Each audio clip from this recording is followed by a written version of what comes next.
Think it's time we blow this scene. Get everybody and the stuff together. Okay? 3, 2, 1, let's jam. The seatbelts. Tank! The Daily Grind, Chapter 187. Gunshots rang out, filling the air with nothing but their own sound. Whatever gray-lit magic the kid was doing to keep everyone trapped here, it seemed to keep sound in, too. The gunshots were louder than they should have been, pops and cracks turned up to the point James was having trouble thinking. Also because they immediately started cracking against the golden grid of his shield bracer. And it was at that moment he realized that most of the gunfire was from the police, and due to the fact that he and Sarah were sat closest to the parking lot, they were the first targets.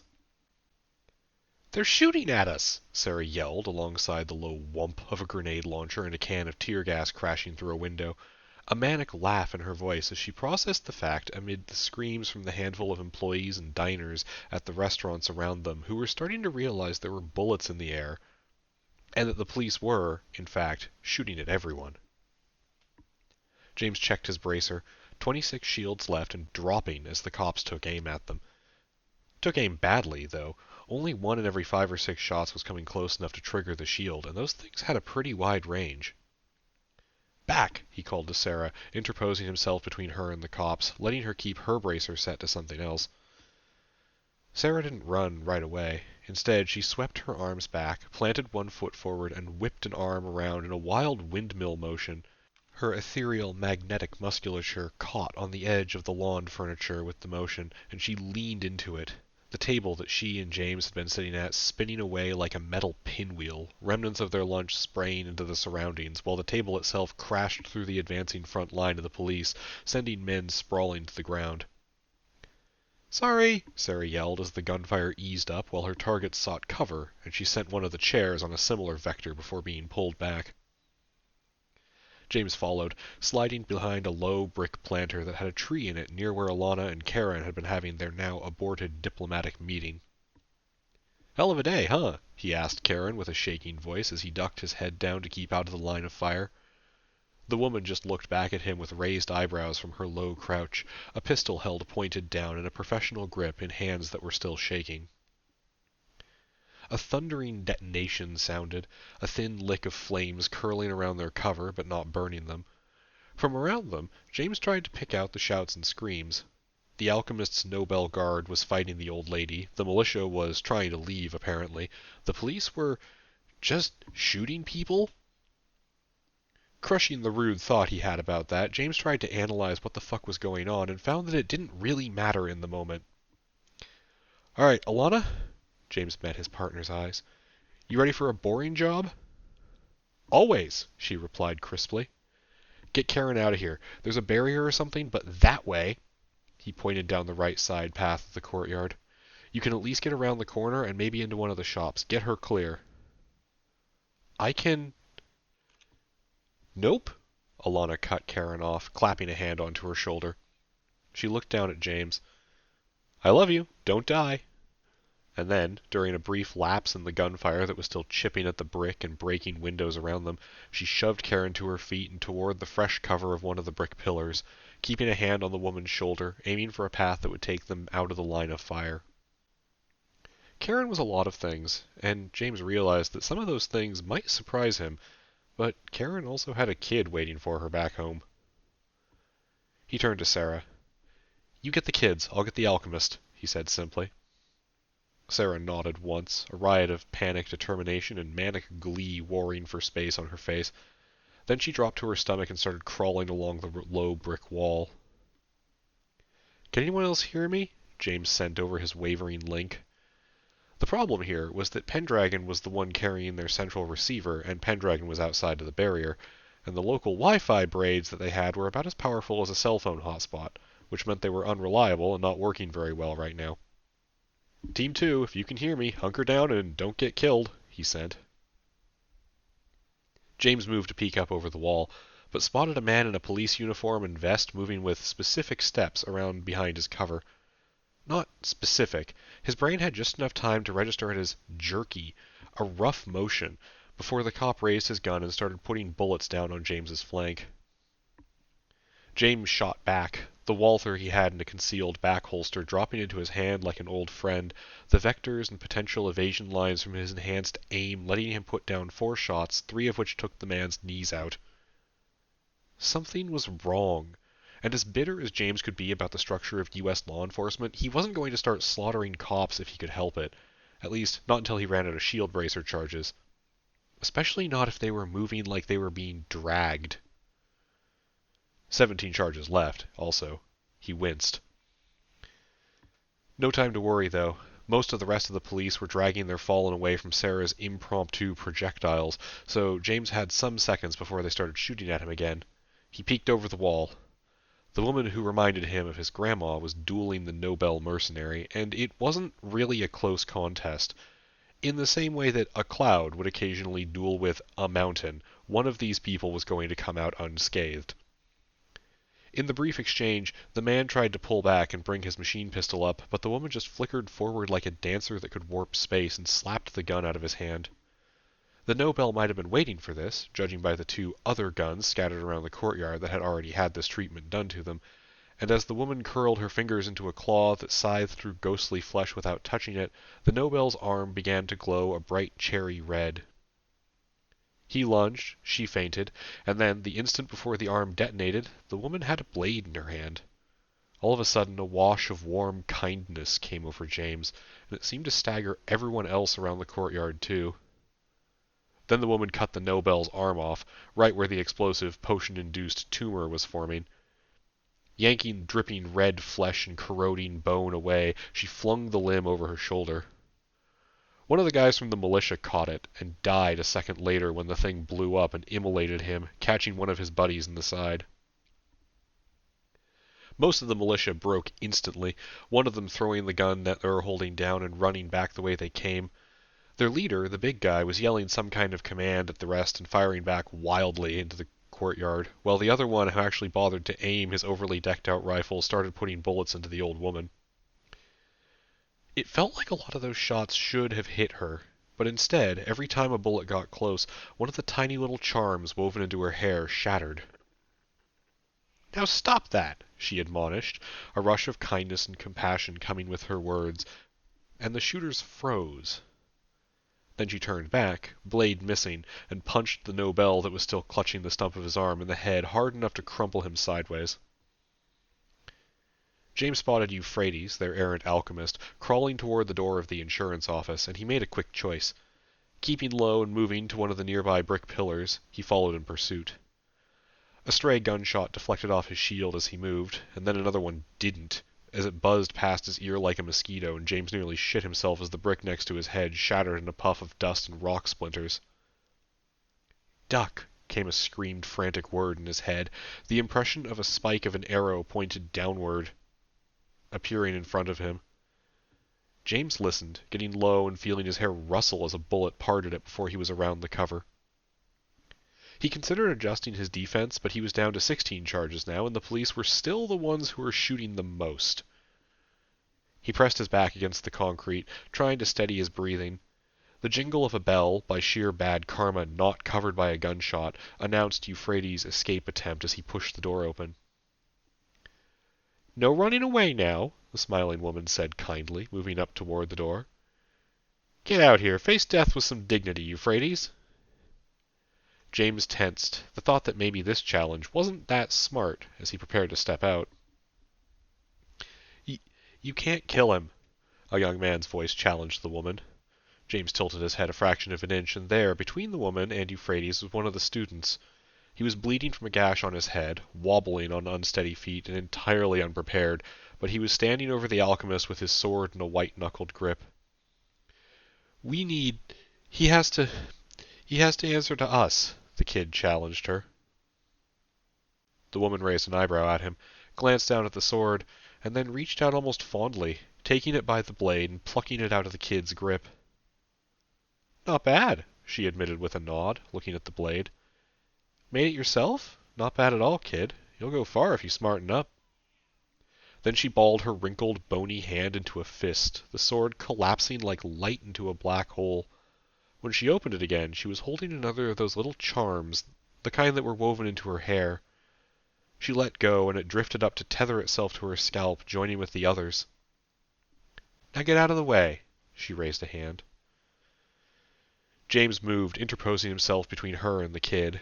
His shield, currently set to unarmed strikes, flared for a moment as it deflected her attack. "Move, kid!" he yelled. "Oh, Sonny, you are getting in the way of—" The woman cut off as another of her charms shattered, a bullet vaporizing near her head. James triggered his shield back to 38 as the police redirected their fire their way. Gunshots intensified as the militia realized that they weren't immune to the shooting, and their still-standing members started retaliating against the cops. James saw a couple of their members chugging something from thin glass flasks, one of them then rolling through a wall like it wasn't there. A purchase from the alchemists, certainly. "All right, getting kind of—" James was not allowed time to finish his snarky sentence as the woman took advantage of his altered shield frequency to leg sweep him. He reacted quickly, blocking her follow-up strike with the arm holding his gun, feeling like he had just been punched by an entire tanker truck, but then she had a knife in her hand that radiated something James didn't really recognize. His eyes went wide as she stabbed down, and he got an arm up just in time to stop her from carving out an internal organ. But when the blade nicked him, suddenly, the ground didn't feel quite right. He wasn't bleeding. The blade had gone through him, but it hadn't hurt him. Instead, it had cut away something else. Actually, suddenly, down didn't feel quite right. The woman grabbed the gun out of his hand, and James yelled something rude as his subjective impression of what down was changed to that way, and he plummeted away, past the tree in the middle of the courtyard and the dying Nobel, past where he and Sarah had been having lunch, and straight into the plate glass window in front of the ham house. His back hit the window hard, and, shockingly, the plate glass held, though a spiderweb of cracks radiated out from around him, and he could hear glass creaking ominously as the gravity of his own body was pulled through it. All breath left him in a rush, and James fought with all of his willpower to get his lungs to start working again. He raised an arm up, scrambling around for purchase, and didn't find it before there was a deeper, squealing, squeaking crack of grinding glass, and the window gave out from underneath him. James fell through the shattering plate glass window, shards of razor-sharp glass tugging at his coat, one of them slicing through the thinner material of his pants and gashing his calf, this one actually leaving a trail of blood, and one, with a truly unpleasant feeling, catching against the cords on the back of his neck and pressing into his skulljack link, severing multiple important parts to it.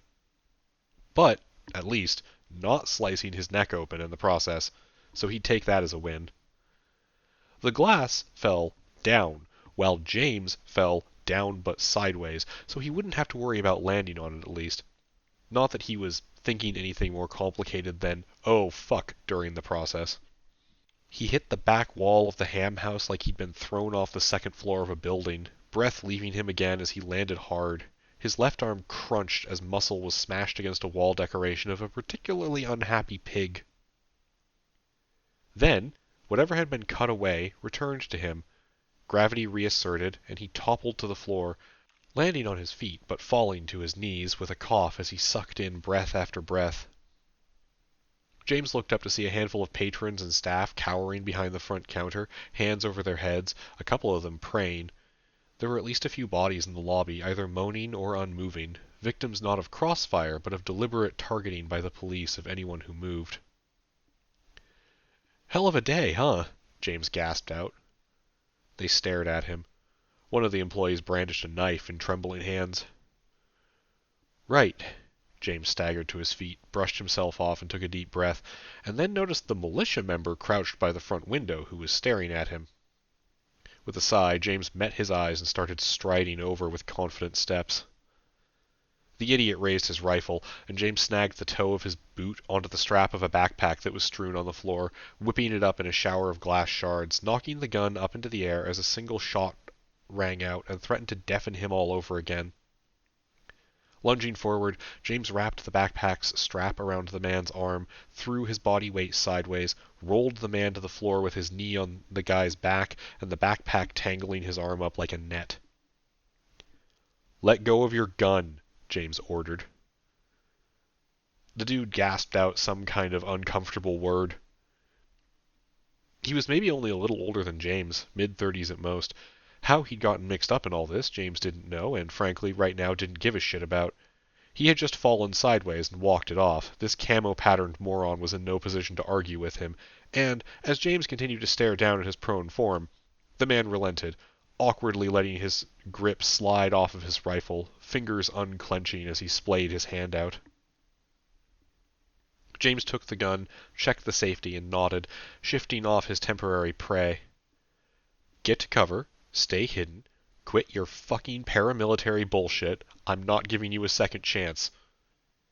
He glared, and the man scrambled to get back behind the counter with the others, though the woman with the knife still seemed really unhappy with him. Still, that was dealt with for the moment. James checked outside. The police had occupied the central part of the courtyard, cutting him off from where Euphrates had run and been followed by the woman. James hoped he wasn't too late, but he needed a path across. James winced as one of the cops took a shot at one of the students, the girl flickering in a motion she shouldn't have reasonably been able to make and catching the bullet on the buckler that she was wearing on her arm. James was too far to intervene, but he did crack off a pair of shots at the cop's legs to try to buy the girl time to get her friend around the corner and out of the line of fire. He ducked back down behind the lip of the window and didn't take any more shots, not wanting to draw fire into the building he was in that still had civilians in it, but he still needed some kind of distraction or else another route through. His path across came in the form of, alarmingly, more alchemists. He didn't see if any of their actual members had shown up to join the party, but there were 2 or 3 new Nobels who had just arrived and, moving in precise and efficient flanking patterns, showed that they had no problem killing the police who were still jerking around like puppets on strings. James didn't have time to care. He decided to take a chance on the new knowledge that the barrier only kept things from leaving, grabbed his telepad, found a discarded pen on the ground from someone's lunch bill, wrote the name of the insurance office on it, steadied his new rifle, and tore the page. He blinked into place, crouched behind a potted plant 30 feet away, directly next to a bleeding man with short salt and pepper hair and a face that looked like it was made to have rugged stubble on it, clutching his injured side with one hand and a pistol with the other. "Hey," James muttered, "please don't shoot me." The man, the CIA agent James had seen get shot earlier, tensed up but didn't turn. "Damn it," he muttered, moving to lower his gun. "No, you're going to want to keep that," James told him, sneaking a look around the room. The body of an insurance agent lay slumped next to the far wall, just under a wide, round clock with a bullet hole in it, still ticking away. Pens and papers were scattered around the front room like there had been a brawl in here. "Where's Euphrates?" "The old woman? She jumped up to the roof, because today has been so normal." The agent sounded almost belligerent. No, not almost. He sounded actually angry at how this was going, just in a very quiet, understated way. "No, the alchemist, the man who came in here," James clarified, scanning the ceiling above them just in case, still keeping his voice low. The agent actually did turn to stare at him, keeping his composure pretty well when he saw a rather beat-up version of James. A man younger than him, somehow still looking fairly confident about this whole situation, carrying a stolen assault rifle. "Alchemist, huh? He ran through a wall and out the back." "Cool," James sighed. "Sorry your partner shot you," he added. "Anyway, I've got to get back to work." "It happens," the CIA agent said, like this was normal. "Good." Whatever he'd been about to wish James, who was so far the only person that hadn't taken a shot at him today, it was interrupted by a crash. From the upstairs office space of what looked like a tax office over next to where the militia had set up their final stand with whatever reinforcements they'd been brave enough to push through the gray, and into what James was mentally calling the Doom Dome, a human figure smashed out of the window and rapidly plummeted to slam into the ground. The figure split, resolving into an image of 2 people actually, one rolling off the other, who was either unconscious or down for the count in some other way. A woman in a tattered suit and broken shades, standing to her feet, staggering a single step sideways before she took in the line of guns facing her. "Your partner seems to be doing well," James said reassuringly to the CIA agent. "And, he peeked up as far as he dared, getting a better look at who was on the bricks. "And her twin? I don't suppose she has a twin sister, huh?" "If she does, I wouldn't know." Cryptic, cool. James nodded. Keep your head down, he ordered. The gruff man just looked back at him with an expression that did very little to reassure. James rolled his eyes but didn't say anything else, instead rising to a crouch walk and starting to move, pressing into the back of the building, rifle up and ready. He actually hated this rifle. It had 2 different sights on it, and he was pretty sure neither of them were calibrated. James already missed his sidearm. That pistol had been a gift from his partners, and he was kinda pissed about losing it. James swept through the tiny back office, which was mostly just a couple desks facing each other. A small break room with coffee cheap enough to be hostile even by Officium Mundi standards, and a door out the back. It was empty as far as he could tell, but one of the desks had been swept clean. Documents and pens and paper clips scattered across the floor in the wake of somebody passing or diving over it. He checked under the desk. The kid from outside was curled up behind an awkwardly tugged-in office chair, tears rolling down a bruised face, one arm held tightly against his chest. You good? James asked, and the kid jerked like he was startled, staring at James with panicked, fearful eyes. I mean, you're not bleeding anywhere, right? The kid nodded slowly. Good. Stay here. The alchemist? The young man opened his mouth like he was gasping for breath, trying a few times to speak through whatever pain he was in before saying, He can't get past the edge. Yeah, I know. None of us can, James complained. He ran through here. Where did he go? He realized he probably sounded annoyed or angry to somebody who looked like he had a broken arm, but he was working on a budget of patience today. That way, the kid pointed through the break room. Out the wall. James drew on his enhanced memory and a saved photo of this place in his skulljack. Through that wall would put him in an optometrist's, and past that, parking lot. He couldn't get through the parking lot too far, so he'd have to either go back into the courtyard or up to the 2nd floor if he was looking for a more secure hiding spot. James nodded, rose back up, and moved to the back door, frowning at a distant noise that started to intensify over time. It intensified more when he opened the door, the rapid whap of helicopter blades coming in louder and louder as the aircraft descended as low as it dared into the area of the clock tower. James didn't have time for that one. The gray barrier was still up. He needed to reconnect with Sarah, get their telepads working, and leave. This was so far beyond their ability to navigate, it was insane.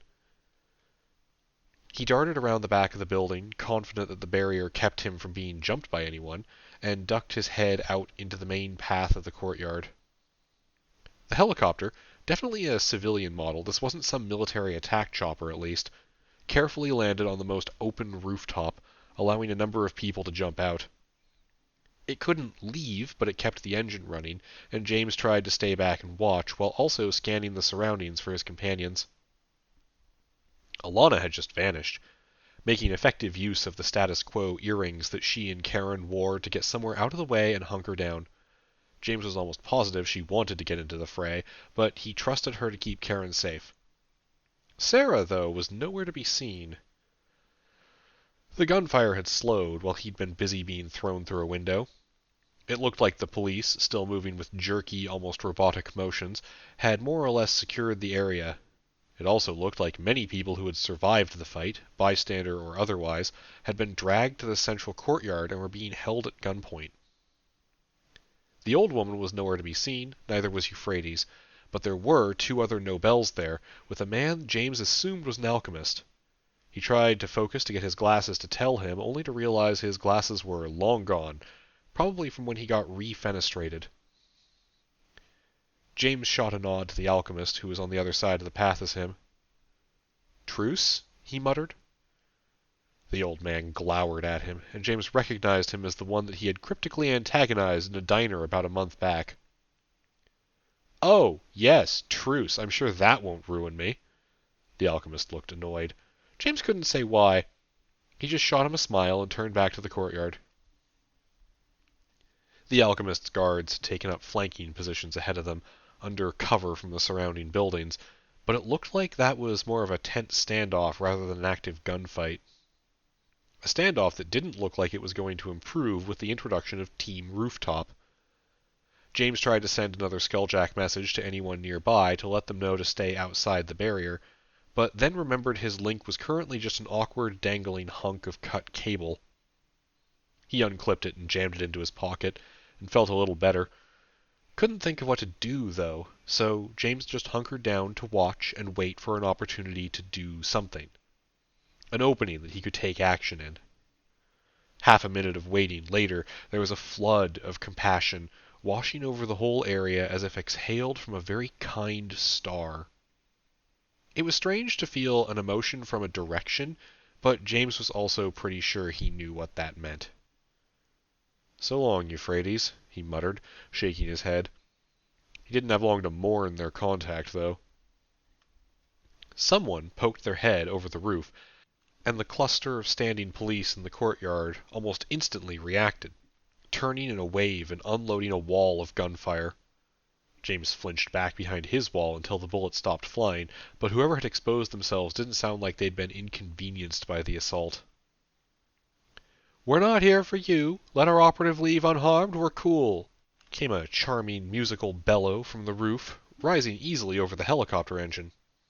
Actually, James realized, it hadn't felt like he'd heard anything at all, more that the shouted words had planted themselves neatly in his memory. That was cool, but he didn't like it. What he liked less was the police, in unison, yelling back in a myriad of voices. "Oh, but I am here for you, Harlan!" The human officers had tears running from their eyes as their vocal cords were pushed well beyond what was healthy. "Surrender or we begin executing hostages." And then one of the officers dragged Sarah forward from behind a low wall they'd lined everyone up on, and James felt his heart stop. "You can't expect me to believe you, Law," the voice from the roof echoed in his head again. "On either count." But whatever they believed, it didn't quite matter, as one of the cops raised a gun to Sarah's head with a stiff motion. James felt the part of him that urged caution and restraint just completely shut down. "Enough of this shit," he said out loud, stepping around the corner and slinging the rifle over his shoulder. The puppet cops weren't looking at him, but he saw the alchemist give him a cocked eyebrow, as if asking, silently, "Well, what are you going to do about it?" What James was going to do about it was everything he could, and right now, conditions were pretty good for what he could do. Manipulate asphalt. 1, 2, 3 charges of the blue activation as he needed to get what he wanted. His nose started to bleed, his head started to hurt, but he pushed through it. Then, a lot of his velocity got dumped into Maker's hand upon the wheel. Mercifully, draining velocity to fuel the spell didn't actually slow him down, though the tug in his chest threatened to distract him. He pulled on aim for the extra precision he needed, and he asked the tiny fragment of a navigator still growing in his head for the right steps to take to not get shot while he was doing this. Fortunately, nobody was looking his way, so he didn't have to step very far. From behind James, the parking lot bubbled and then erupted. Finger-width tendrils exploded forward, forming arches as they pulled more and more material, keeping themselves solid and stable as they raced toward their targets at 100 miles an hour. Only 2 of the police noticed and got shots off before James's arcane working was among them, and even then, their bullets didn't go anywhere near where he was standing. The tendrils lashed out at high speed, burrowing into the barrels of guns, around triggers, and sometimes into hands. James breathed out, wrapped a hand around the central trunk of asphalt that had rushed by next to him, and triggered the perfect strike effect on his earring. There were only 2 charges of that left, and it almost didn't work. But, while the status quo earrings didn't seem to be alive or have opinions, this one gave him a break today. Maybe it was because he was holding the trunk of asphalt and it counted as a melee weapon. The asphalt inside the officers' weapons blossomed into starburst patterns, punching straight out through the metal, ruining firing mechanisms, rendering guns into modern art. James wasn't perfectly accurate. No matter how enhanced he was, or how blocky the motions of the attackers, he was working with tiny targets held by moving people. A couple of his attempted strikes hit nothing, and 3 of them hit flesh, punching into hands or arms, drawing blood, but no screams, in gory fountains. Even when he detonated them and turned limbs into shredded meat, the victims didn't react. James probably could have stopped those from making the strike, but he wasn't in the mood for it right now, honestly. Deprived of weapons, the police seemed like they hesitated, but only for a brief moment. As a collective, their hands, even if they were missing one now, went for batons or tasers, and then seeing the person that stood in the middle of the attack that had taken away their main advantage, they silently charged toward him. The Nobels actually moved to cover him, which was surprising, but James held out a hand, pointing a shaking finger. "No killing," he ordered. The two goons glanced back at the alchemist, who was now staring at James with what looked more like open terror than mild curiosity. "Do as he says," the man snapped hurriedly, and the Nobels holstered their weapons without even a shrug, moving to employ their ethereal bodies and enhanced physical strength to begin pummeling the shit out of the approaching group of people that James was now absolutely certain were mind-controlled. James just waited, hoping that no one would get to him or notice that his heart wasn't quite beating properly or that his nosebleed was dripping profusely. He felt lightheaded, and he knew that he had overdone it on the blue orb power. He was pretty good at this stuff, but he'd never gotten the hang of blue orbs like Dave or Sarah had. It was a special kind of creepy, watching the Nobels and the police engage in a near-silent fight.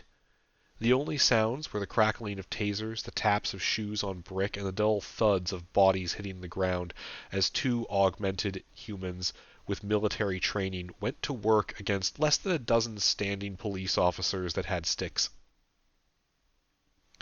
James tried to steady his breathing and slipped around the battle, triggering the invisibility from his earring as he passed behind a pillar and then focusing on hurrying to the hostages. He arrived just as two people from the roof did as well, the pair sliding down and using an awning to break their fall before dropping the last 5 or 10 feet to the ground. On the other side of the courtyard, another figure slammed into the ground, not bothering to slow anything, the old woman sauntering over like she was going to brunch and not walking on a battlefield.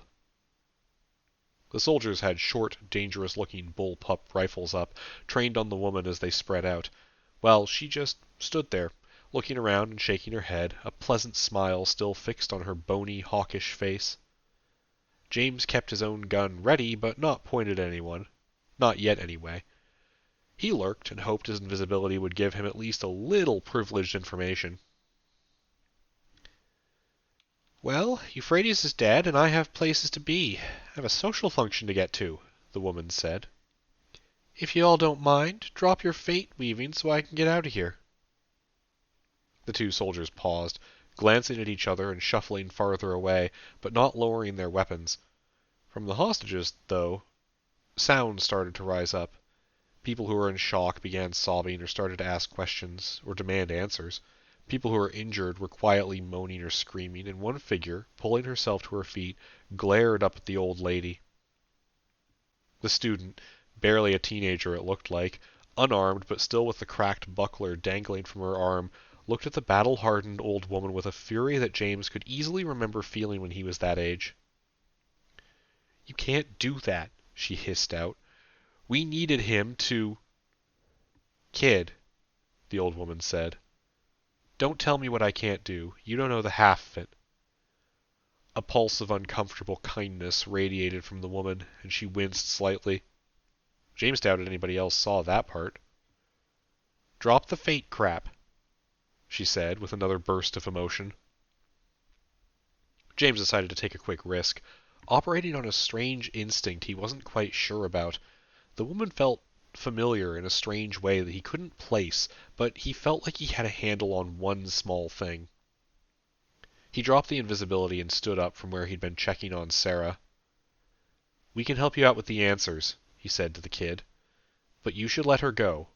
All of us, really," he added, before turning to the woman. "Excuse me," James said, giving a polite incline of his head. "May I have my weapon back? It's special to me. It was a gift."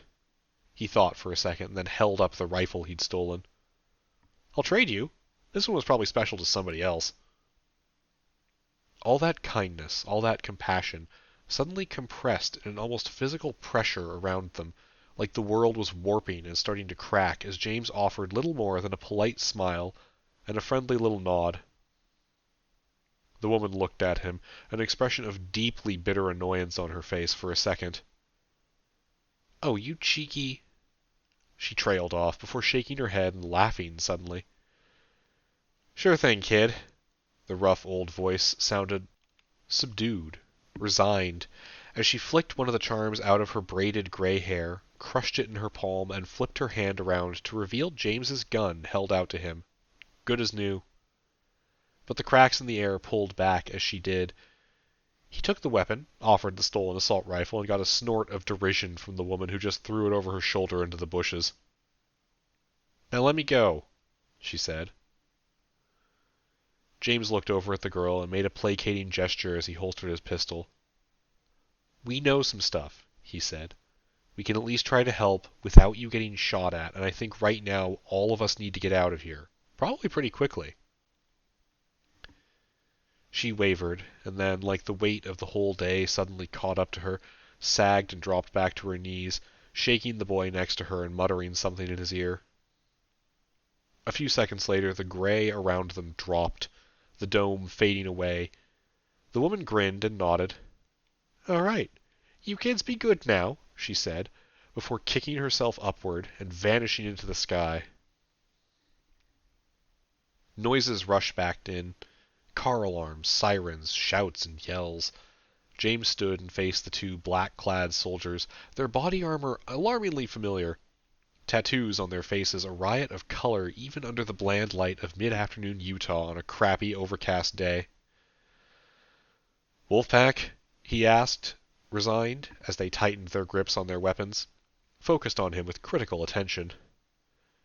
"Your person's over there. She fell out of a building." He gestured to where the duplicate of the CIA agent was slumped against a wall. The two soldiers exchanged glances, and James saw through his enhanced eyes that the tattoos around their ears moved slightly. Then one of them just nodded at him silently, and they stepped aside, moving to grab their fallen comrade. At which point Alana made herself visible, lowering her own gun and running over to join James. "Yo," she called. "Karen's out. Team 2 had some nonsense. What's going on? You weren't answering." "Oh, lost my link," James said, his mouth suddenly dry, the bitter taste of adrenaline fading on his tongue. He wobbled as that adrenaline stopped flowing, and quiet returned. "We should get out of here before... I don't know, whatever's next." "Yup," Alana nodded, pulling out her telepad. "Grab Sarah. I'll..." "No," James shook his head. "Is anyone else left around?" "Yeah, but Nate's getting us out. Why?" "Get a medic in the building. Patch up the guy in the suit," James pointed as he sat down.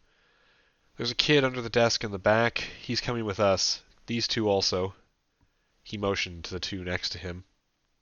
"And then we need to... He looked up, tiredly, as a person in armor, a stubby shotgun slung at their side, with a bandolier of a rainbow of different colored shells strapped across their chest, stepped up to him. "Hi," he greeted tentatively as Alana tensed up like she was ready to fight this person if needed. "Paladin." The musical voice was out loud this time, not echoing in his head. "Hell of a day, huh?" "That's my line. And I don't have a title for you, but hi?" His voice felt thick in his mouth. "You're not going to try to shoot me, are you? Wait, more important, your title isn't Alpha, is it?" "More important?" Alana asked, shifting her stance to be ready to tackle the newcomer. "I don't try, and wolves don't work that way," the person replied, shaking their bald, heavily tattooed head. "Thanks for the assist. We owe you one.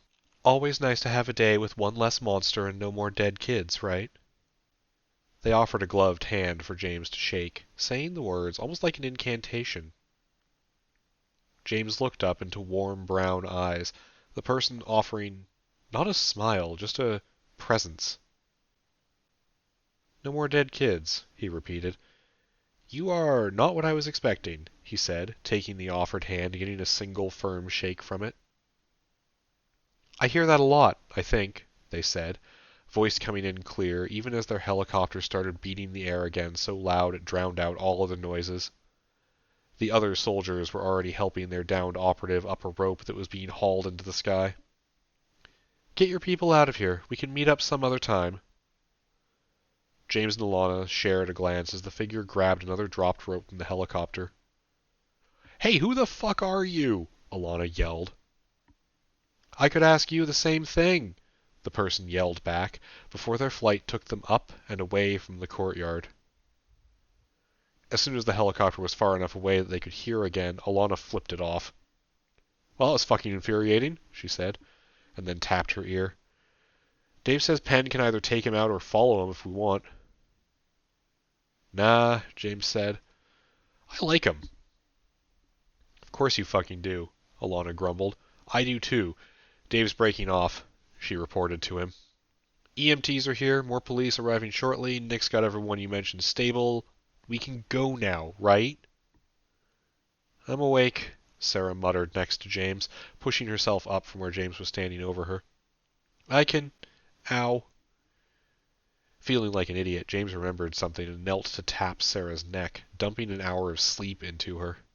He felt a little tired, but for her, with the multiplicative power of her health stat, she brightened up right away, and for James, endurance would keep him on his feet for long after he should be unconscious. Oh no, I have to... Sarah jolted upright and then looked around at the courtyard that was still crowded but no longer filled with an active fight. James? We're good, he said. Get the kids, get home, I'll meet you there. James glanced back, looking for the alchemist but finding nothing except a collection of unconscious officers.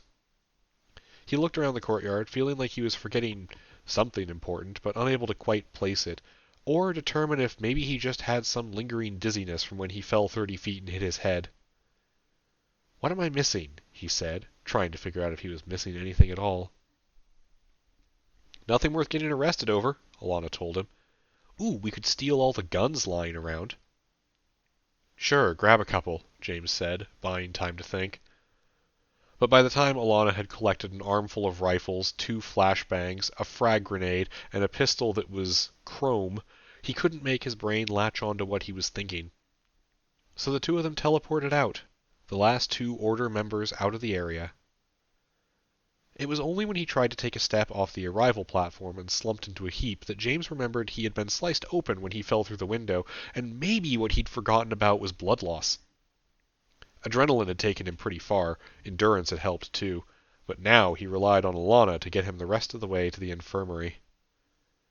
They were down 1 alchemist contact, and possibly had spoiled that entire diplomatic avenue. They were also up between 1 and 5 new enemies, as well as 3 new guests in the form of teenagers that apparently had magic swords. And yet, James felt pretty good about the day, blood loss notwithstanding. Like they had tipped the scales a little bit away from total catastrophe. He'd get a full debriefing when he woke up, get some answers when he was less out of it. In the meantime, he took the painkiller Deb gave him and dumped another few hours of sleep into Sarah so that he was out like a light before she even started sewing up his injury. He slept so soundly his brain never did think to ask what happened to the magical glasses he lost in the middle of the fight.